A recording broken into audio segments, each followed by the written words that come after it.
But now he's got the Corsair in, so he's going to see the Hydralisk Den, and really Shark has to go in. Shark sending the Zerglings out, realizing that he needs to block his opponent in ASAP. He has got that Overlord that was hovering near the gateway of Sharks, and he's going to be able to use that to spot his opponent, and probably Shark will be able to set up a contain here, and this is going to be a little bit of trouble for Lucifer, because he's invested in those DT Corsairs, and without the DTs, he's not really going to be able to do much. He's building a third Photon Cannon down. He's putting a third and fourth Photon Cannon down as well. Meanwhile, Scout going by Shark. Shark has an Overlord in Lucifer's base, so he's seen that Templar Archive, so he knows exactly what his opponent's build is, exactly what he's up to, and looks like he's in prime position to counter it. And those Hydralisks look to be speed upgraded. They aren't range upgraded, but they're getting there quickly. And he's within range, taking that first gateway down, and that's going to slow Lucifer's production down considerably, though he does have a second gateway building in his main. Another Photon Cannon down going down for Lucifer. Lucifer in a little bit of trouble here, despite having the early game advantage. Second gateway being built in the main. That gateway does get taken down. It looks like Lucifer's cancelled the Photon Cannon for some reason. He's got about 5 or 6 Photon Cannons down. Shark has put himself in a decent position, because he can take this advantage of this opportunity to expand his economy while he's got Lucifer pinned back. Lucifer really cannot push out. He's going to have to get some High Templar out and wait for High Templar energy before he will be able to push out, and probably play a defensive game until then, because Shark has got him pinned down in his base.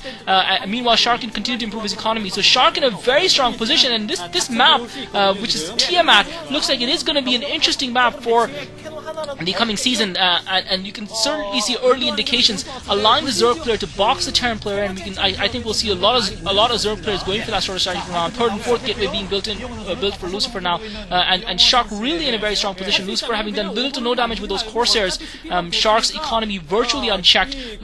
The DTs were not out in time, would not be able to get away, and Shark has set up a very effective contain against his opponent here. He has obviously gotten the High Templar out. He's going to have to wait for High Templar energy along with support, probably with speed upgraded Zealots before he can break that defense. I don't think I've seen an Evolution Chamber go up for Shark, so that's going to be the only thing. +1 Carapace will probably help him a lot here in defending. And Shark has now got his Overlord speed upgraded. It'll be a question to see whether or not he's also got drops in them. Obviously, I'm not sure how effective a drop would be, because Lucifer has got those High Templar waiting in his base, along with a couple of Photon Cannons for support. Perhaps he's just moving those Overlords over to his main units to probably defend them from mass Corsairs, but clearly Lucifer has not gone for that, and Shark should be aware of that. So Lucifer's early build really affording him no advantage whatsoever in terms of his Corsairs and his Templars. He's done little to no damage to Shark. Shark's economy booming with a 3 hatchery build. He's got a decent number of Hydralisks out. The problem for Shark is that he hasn't gotten an Evolution Chamber. He's got a 4th hatchery down now as well at his as an expansion in the middle right of the map,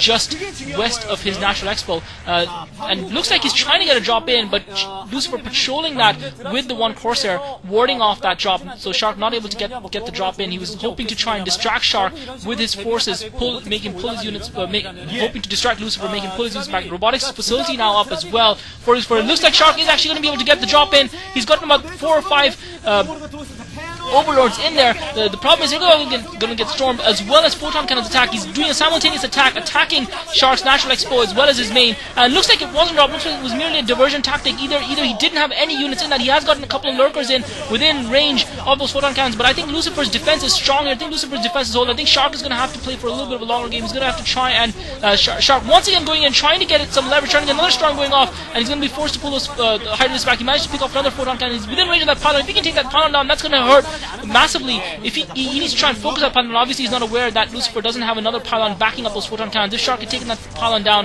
that would have bought him the time. I'm not sure if the pylon next to the Nexus is within range of those Photon Cannons. It might just be, or it might not.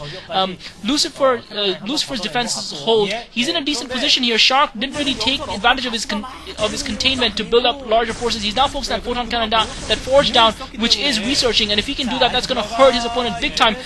Templar out from Lucifer to storm one of the lurkers. He managed to pick one of the lurkers that is hitting the Forge off. Another lurker continues to hit the Forge. One of the lurkers does take damage. Lucifer's forced to pull out his Dragoons. Shark needs to defend these lurkers here, because taking that Forge down might very well change the game if he can take the Forge down before the defenses can come up.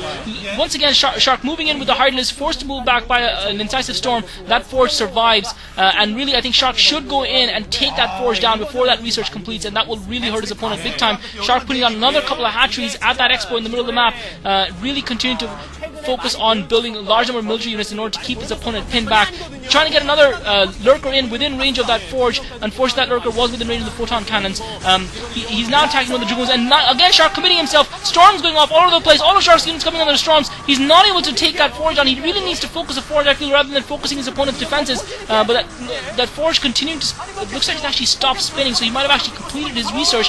More storm going off, and Shark in trouble here, committing himself to that attack mindlessly. He would have been better off setting up the contain, and now Shark is in trouble because Lucifer, I feel, is really going to break out this contain here. Couple of lurkers left, and that's all that's holding Lucifer's forces back. But it looks like he's ready to push out now, and Shark's contain is going to break. So Shark's contain is gone. Lucifer has broken through. It is Shark's fault. He committed himself to an attack where he did not need to. Over-aggressive rush of blood to the head and careless play by Shark, and now he's put himself in a real pickle because his contain is gone.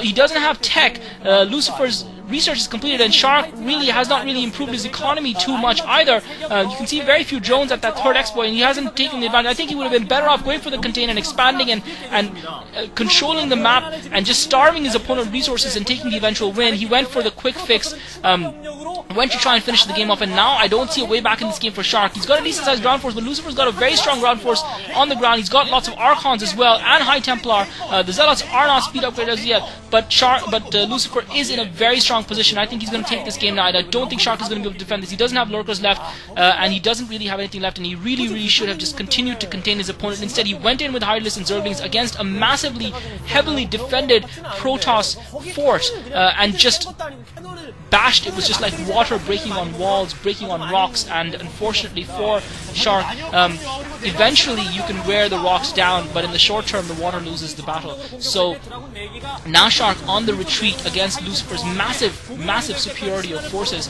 and Lucifer's just going to pile through here and kill everything Shark has. Storm going off, great storms. Lucifer has been perfect in his storming throughout this game. I have to say, very impressive game by Lucifer. Despite being boxed in, he bided his time, and Shark GG's.